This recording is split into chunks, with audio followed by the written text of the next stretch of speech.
Incoming transmission. Picture this. A recording studio somewhere far, far away.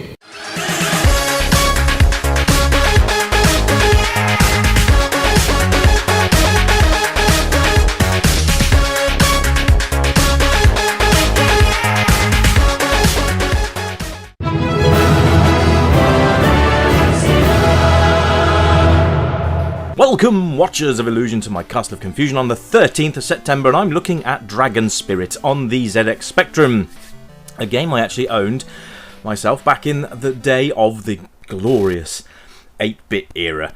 Yes, this game is a pig, and I don't think it intentionally means to be. It's obviously a top-down shoot-'em-up, and you take the control of said dragon, and basically you go around shooting creatures that come flying at you. Now, I don't know if it's just the fact that the screen is so narrow and there's not a lot of space to move, but you do end up dying a hell of a lot on this game.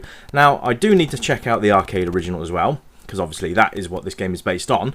I would say playing on joystick, which I am at the moment, is on playing on a Kempston, but you do need to bash the spacebar as well to be able to drop bombs. Now, as you know, if you've played on a joystick before, you only have a certain amount of hands. So if you can't control the joystick and press the fire button, spacebar to bomb things here, you're going to be in a bit of trouble. It's tricky. It's tricky. I think probably I would recommend to redefine your keys and do it that way. At least then you've got the flexibility to have bomb disposal at your hands. So there you go. But you'll notice that these creatures do drop items, and some of them upgrade your firepower, some of them upgrade how many heads you've got on your dragon, and obviously that gives you an expanded firepower, which is nice. So your fires, your projectiles, shall we say, shall spread across the screen a little easier, giving you a lot wider range of defense.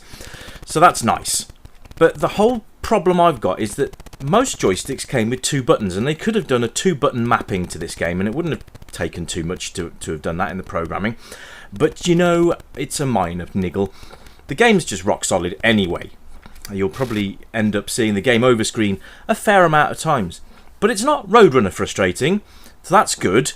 But it is hard, so don't go into this game thinking that it's going to be a doddle, because it really is not. But it's going to give you a challenge.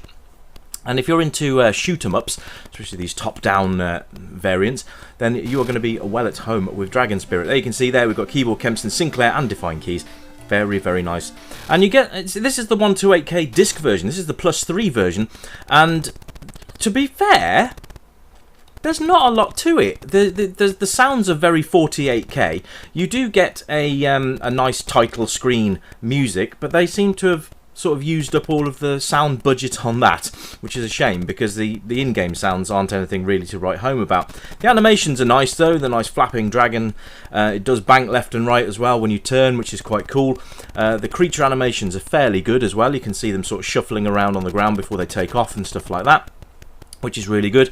You've got to position your dragon also. So if you're going to bomb something, you can't do it from the bottom of the screen. You've got to sort of go over the top. As you can see, that they do spit out these fireballs. Not quite sure why a Diplodocus would be doing that, or a Diplodocus, depending on how you pronounce. But you can see you do have a range of defences at your disposal, but it is difficult. It's probably on par with Flying Shark, but maybe slightly tougher than that. You can see on the ground there are eggs that you can bomb, and they will release goodies. The enemies do release the goodies as well. Any ones that are flashing contain a upgrade for you. You can see there on your panel to the right, there's your score. You've also got how much life you've got left. I think you can take 3 hits before you die. You've also got your firepower upgrades as well. You can see there that I've now got a nice blistering amount of fire coming out of my dragon's mouth. And this is probably the furthest I've ever got, despite owning the game. You know, for a younger child, this would have been infuriating, so I probably wouldn't have lasted that long. But look how difficult this gets. I mean, how many things on screen have you got to avoid at once? This is where the upgraded firepower does come in handy. If you do happen to get hit when you've got multiple heads, by the way, you will lose the heads, but you can still only take 2 hits, sadly. But there you go. It's 2 hits, and then the third one you die. You see, I've already taken. Actually, no, it's 2. No, it's 2 hits. You can only take 2 hits. But you can get health upgrades and all sorts of bits and pieces there. You can see there. Now I've got the 2-headed option back again. It does give you a rather generous 5 lives, which isn't too bad. You can get more as you go, which is quite nice.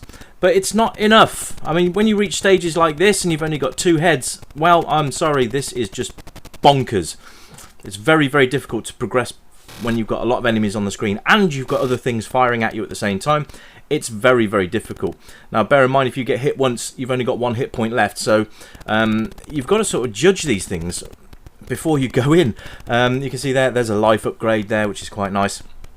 They are few and far between, but I've got to say, I think from what I've seen screenshot-wise, this is fairly accurate to the arcade. And for the Spectrum to dish out quite as much is actually quite impressive, which is what's going to push the score up slightly for me, because it's obviously an arcade conversion. And an arcade had a lot more sort of memory and colours and all that kind of stuff. And the Spectrum had very little to contend with, really. So, as far as games go, it's not that bad. It just lets itself down with being so bloody hard. All it needed to do was just ease off just a touch on the difficulty, and this game would have been an absolute stonker. It's very difficult to progress, but when you do, you feel like you've accomplished something, which is always good in games. But you will probably find that you'll throw the controller in sheer frustration. You're going to see your area screen come up so many times, you're just going to get fed up of it. Maybe I'm wrong. Have any of you guys got memories of Dragon Spirit? Did you play this game back in the day? Let me know in the comments, because it's always good to hear from you guys. And hello to all of you new subscribers, by the way. Great to have you along on the channel. But yeah, maybe memories are tarnished, but I remember this game being better than this. But it's not bad. It's not bad. It does the best it can with what it's been given. So, on that note, ladies and gents, this has been the Retro Revival Show. This has been Dragon Spirit on the ZX Spectrum. I've been Rich, and I'm going to leave you now with a little bit more footage. I will see you again very soon. Take care for now, and it's great to be back, by the way. Great to be back. I'll see you all soon. Bye-bye!